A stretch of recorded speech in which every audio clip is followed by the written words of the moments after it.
Welcome back to Wide Angle. We are discussing the presidential elections in Afghanistan. One round has taken place, and a second round, the runoff round, the final round, is scheduled for end May or early June.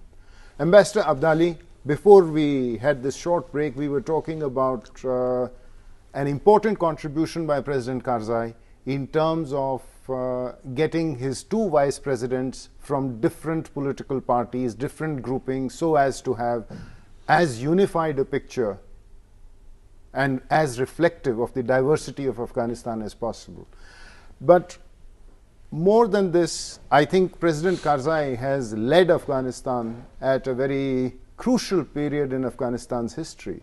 He started as the interim president in 2001, and then he was the president of the transition government in 2002 onwards, and then from 2004 he was the first elected president, and then re-elected again in 2009. So he has been there at the helm of affairs for the last 13 years, and you, Ambassador Abdali, have been a very close associate of his. You have been ambassador in Delhi, but before that you have been his Deputy National Security Advisor, and before that, for many, many years, his special assistant. And how would you look back on the kind of challenges that President Karzai had, particularly in ensuring the integrity and unity of Afghanistan after so many years of civil war, the Taliban period, and earlier civil war period, and so on? Well, this is a very crucial question that you raised. Afghanistan, as you know, suffered a great deal in the last over 3 decades, primarily because of external intrusions of various kinds, pursuing different goals in Afghanistan. The greatest danger that was posed in the last over 35 decades, 35 years, was the efforts from outside to to divide Afghans. They played various cards in terms of ethnicizing Afghanistan, damaging Afghanistan's unity. That was the greatest mission President Karzai started. That was his principal challenge. Absolutely. To bring back the unity of Afghanistan and not allow the foreign forces to divide the country within. Mm-hmm. Afghanistan was never divided and is never divided, but it was always the external propaganda to say that Afghanistan is ethnically divided. And this recent election proves that wrong, that no ethnicity was a matter for anyone. They crossed the lines of ethnicity and they voted for whoever they liked. So President Karzai's greatest challenge was to reverse that. The external influence through various means and ways to divide Afghanistan. So his greatest mission was to preserve national unity, having people in government that represents the whole Afghanistan.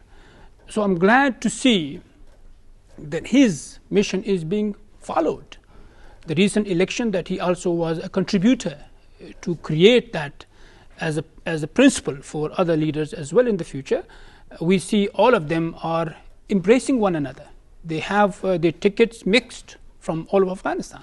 So this was a dream always for President Karzai, to see Afghanistan united and peaceful and stable.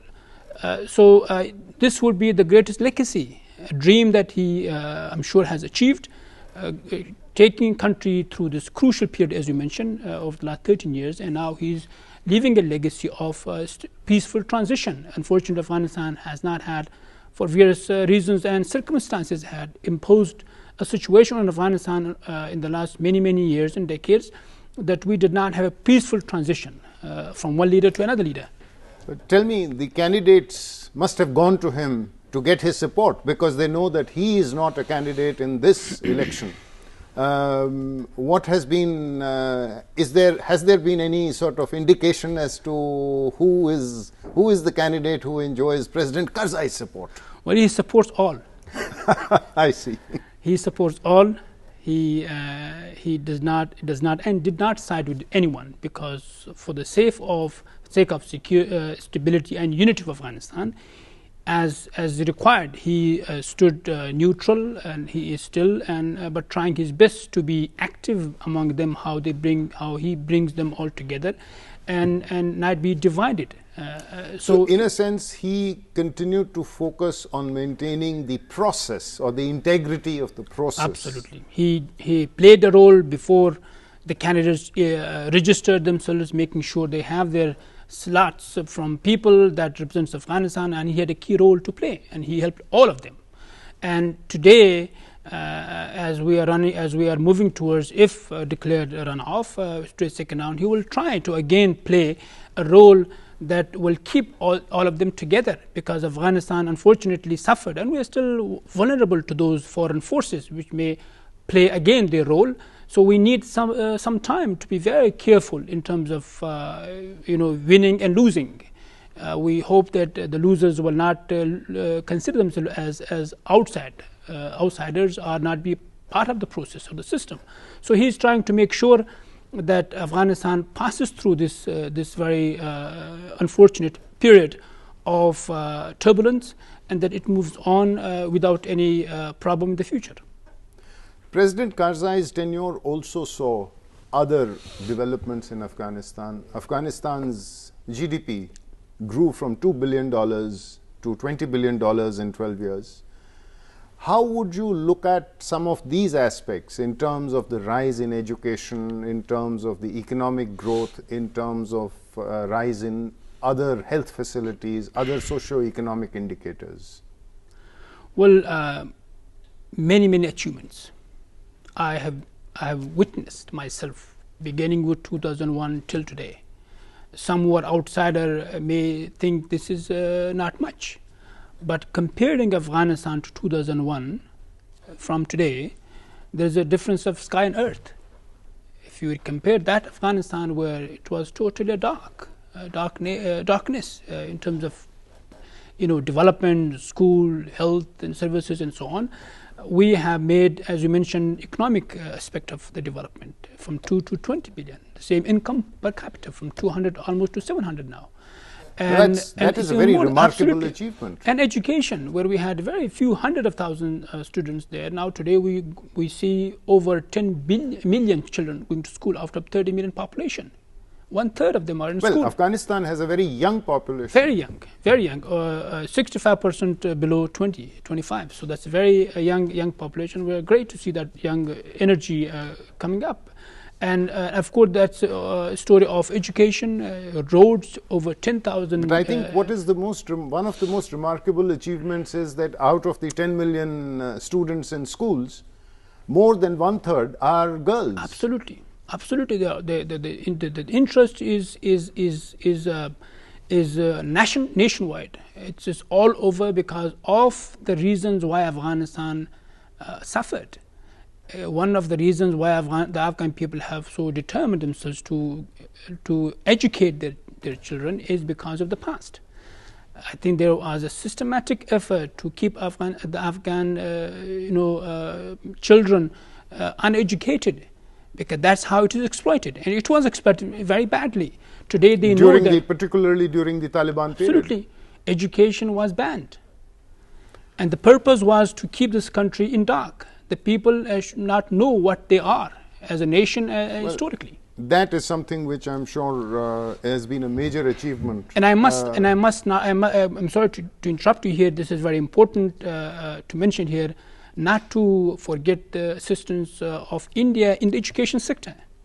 We talked about the 10 million children going to school in Afghanistan. We have thousands of them, over 10,000 students studying in India today.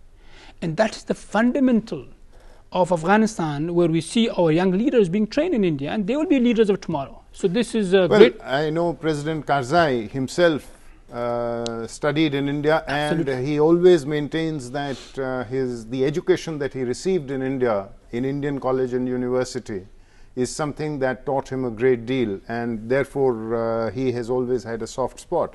But we will be running out of time shortly, and I just wanted to come back. You've already spoken about the Indian Economic Cooperation Program. I think President Karzai has been a good friend of India, and we have established many areas of cooperation together.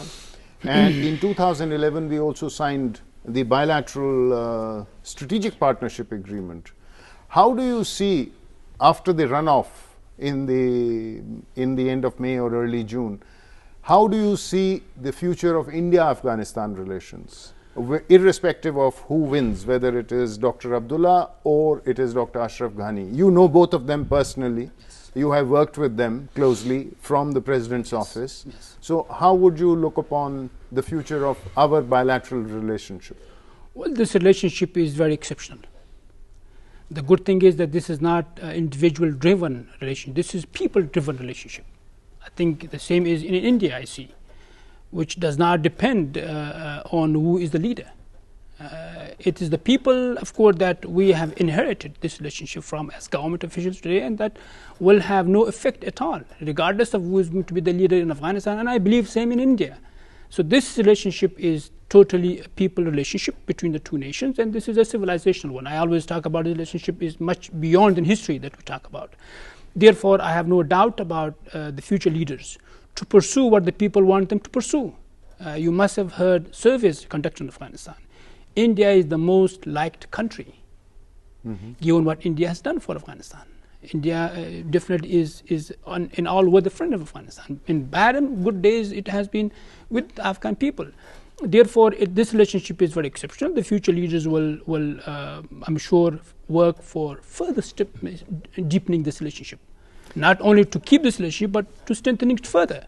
We are grateful to India for what India has done in the last 13 years, and even before that, India's assistance in Afghanistan is very visible. Thank you, Ambassador Abdali, for being with us here this evening and sharing your insights on Afghanistan's presidential election. This brings us to the end of this edition of Wide Angle.